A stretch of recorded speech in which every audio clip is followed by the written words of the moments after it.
Cikgu Jasmine cakap, kalau balik lewat selepas maghrib, nanti kena tangkap hantu. Betul ke? Taklah, Cikgu Jasmine tu hantu. Oh, kalau hantu. Betul ke?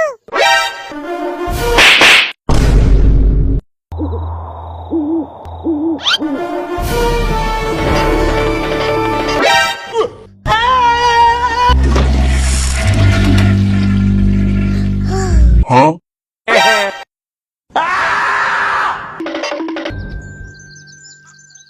Ipi, semalam kan aku nampak hantu kat dapur. Hai, kenapa kata tak ada hantu? Iya, hantu. Hantu?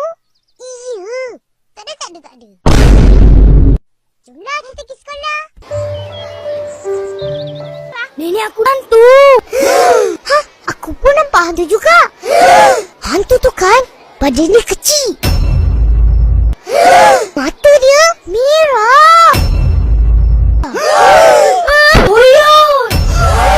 Sementara itu, di suatu dimensi yang lain.